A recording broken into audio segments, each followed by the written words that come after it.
Binawi ni Arte Lacruz yung kanyang sarili. Lamtang pa! Uwing Sankis Choi. Oh! What a pass! What a shot mula kay Kenneth Duremdes. Meneses ahead of the pack. For a team to overall a 29-point lead, this should be a great team. Hanap ng 3-point shooter. Meneses tumira sa labas. Yes! Makes it! Oh my goodness! 3-point shot! 1.9 seconds, hindi pa tapos. Ang bato na...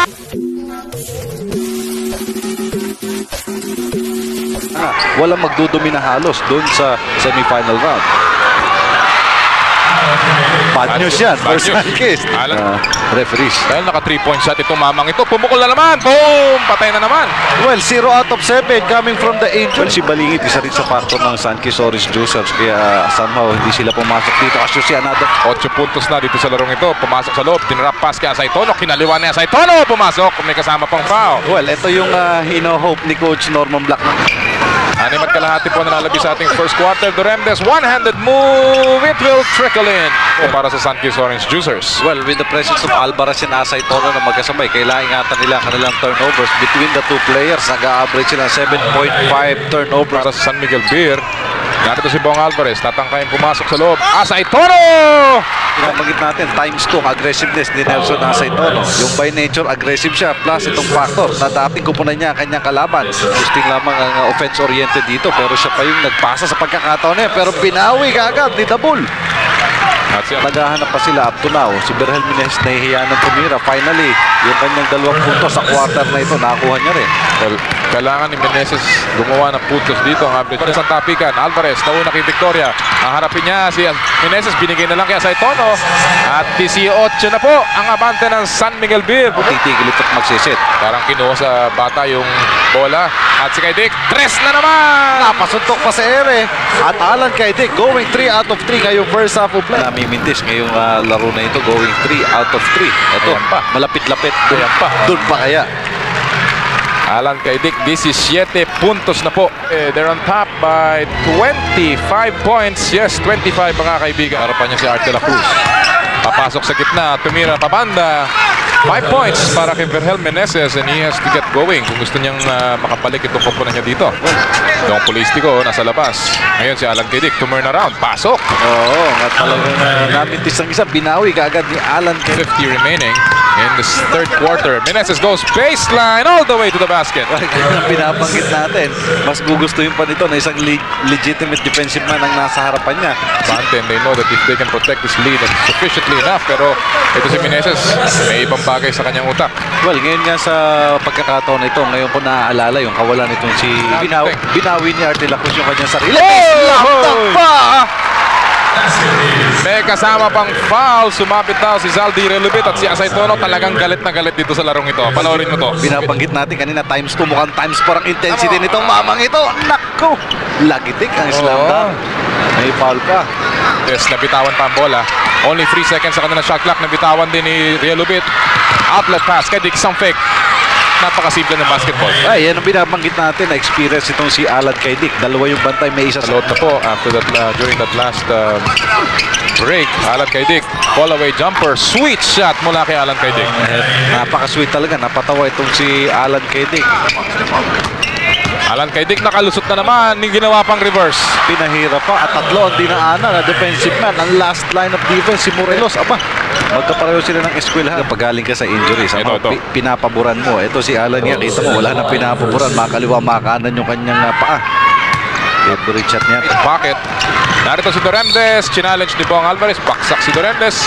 Pero may kasamang foul. Parang sinasabi ni Alan Kaidik, ready na ako sa semifinals. Well, lampas-lampas pa sa mga bataan dito.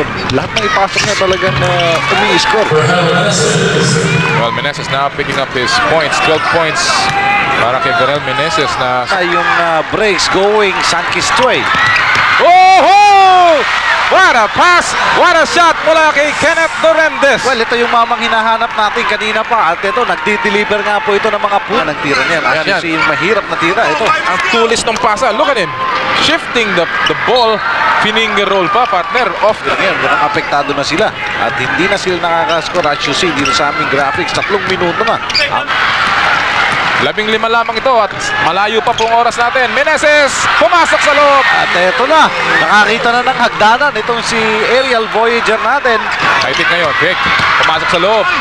Pinaikutan si Relubit. Ganda naman ang sidestep ni Alan Kaidik.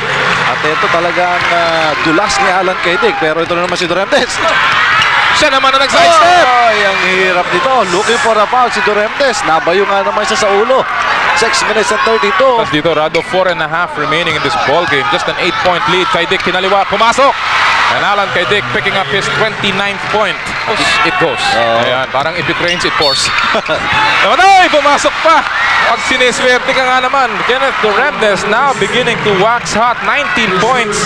10 dito sa second half at si Dong Polistico will pick up his third personal foul. At kita mo yung panghihinayang doon sa pagmumukha nitong si Dong Polistico. Sanchez trying to exit with a bang. Katulad na rin po ng Pepsi Megas. Oh, Doremdes. Back-to-back baskets. 6 na lamang ang abante ng San Miguel. Partner. And what a quarter for Sunkist Orange yes. Juicers. Meneses, lumipad siya. Big shots! At yung mga scores ng Sunkist definitely on a high dito sa quarter na ito. We're talking Doremdes, Number 1 ram. At nakagaw pa! Meneses, ahead of the pack. Oh! For a team to overall a 29-point lead, this should be a great team. Nasa ito, no? Laban kay Saldi Relubit.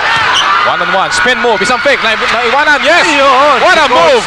Yung sugal ni Coach Norman Black sa pinaka-aggressive niyang beerman sa... Yes! Kailangan 3-point shot na ito. No other choice. Victoria may dala ng bola.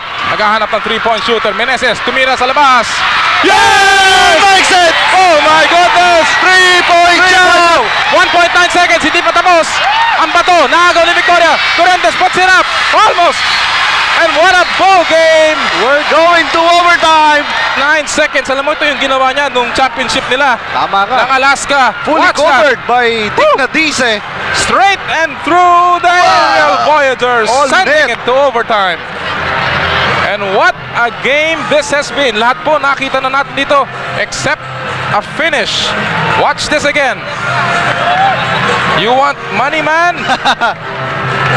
Well, kanina pa siya hinahanap at nag-deliver siya sa pinakamahalagang punto. Lumilipad.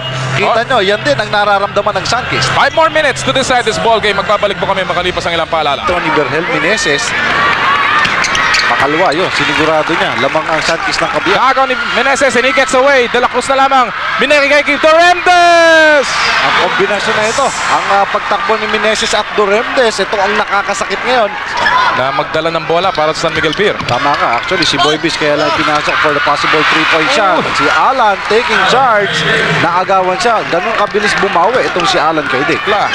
Alan Kaidik, laban kay Berhel Meneses, sinatrasan. Sarado, asa kaya sa Itono, pumasok sa loob. Soft shot.